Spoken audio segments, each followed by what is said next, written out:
You're sitting across from them again. The room feels off.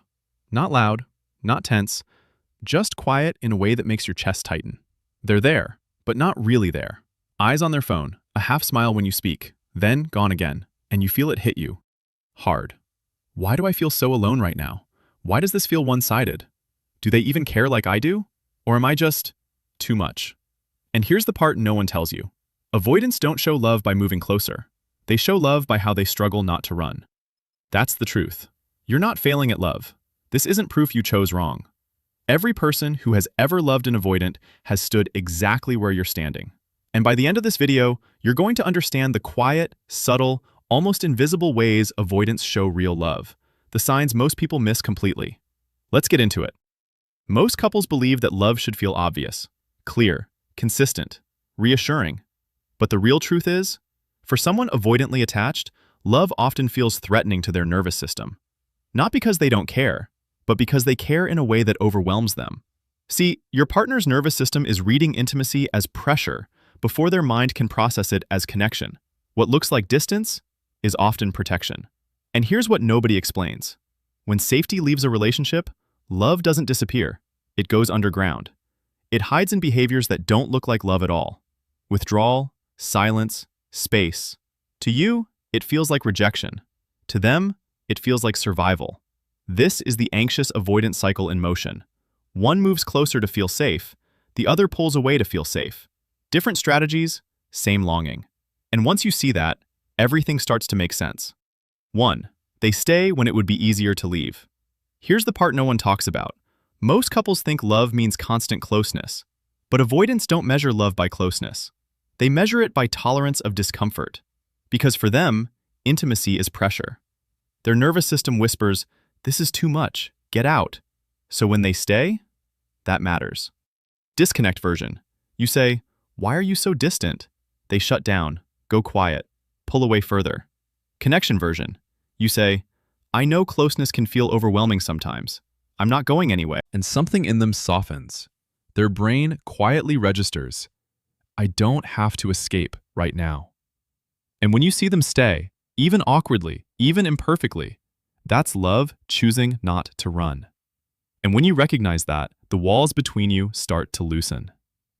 2. They let you see them on their bad days. Not the polished version, not the calm version, the real one.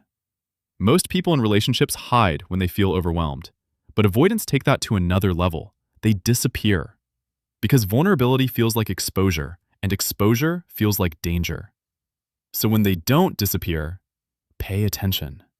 Disconnect version. They're stressed. They shut you out. "I'm fine." End of conversation. Connection version. They're stressed. They stay, even if it's messy. Even if they say, "I don't know how to talk about this." And inside, something is saying, "I don't want to push you away this time."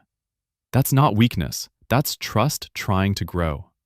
And when that happens, they stop feeling like a mystery and start feeling human. 3. They come back after pulling away. This is where it gets really interesting. Most couples see distance as disinterest, but with avoidance, distance is often regulation. They don't leave because they don't care. They leave because they feel too much. So the real sign? They come back. Not perfectly, not with a big speech, but they return. Disconnect version. They disappear for days, no explanation. You feel abandoned. Connection version. They take space, then circle back. "Hey, I needed a bit, but I'm here." And what's happening beneath the surface is, "I didn't run for good. I came back to you." Not louder love, not grand gestures, not constant reassurance, but a nervous system that leaves and chooses you again. And that's when distance stops feeling like loss and starts feeling like rhythm. 4. They start letting you influence them. This one is subtle, but powerful.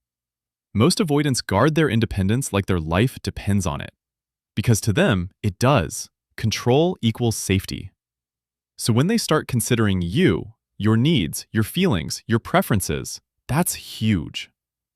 Disconnect version. You say, "Can we spend more time together?" They hear pressure, they resist, they shut down. Connection version. You say the same thing, and they pause. "Yeah, we can try that." And inside, something shifts. Maybe I don't have to do this alone anymore. That's not losing themselves. That's letting you matter. And when that happens, the relationship stops feeling like two separate lives and starts becoming one shared space. 5. They open up in small, unexpected moments. Not big talks, not long emotional conversations. That's not their style. Avoidants don't open like a flood. They open like a crack in the wall. Slow, quiet, unexpected. Most couples miss this because they're looking for something bigger.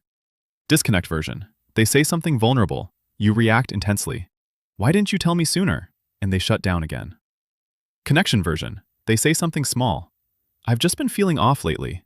And you meet it gently. I'm here, no pressure. And in their mind, something lands. That wasn't as dangerous as I thought. That's how trust builds, moment by moment, not all at once. And when you meet those small openings with presence, they slowly stop closing the door. This isn't a checklist, it's a shift. Because once you see love this way, you stop chasing louder signals and start recognizing the quiet ones that were there all along. You become someone who understands, not just reacts. Someone who creates safety, not just asks for it. And that changes everything. Because this isn't about fixing your partner, it's about seeing them clearly for the first time. And here's the truth that stays with you. Love isn't always the person who moves closer. Sometimes it's the person who's terrified to stay and chooses to anyway.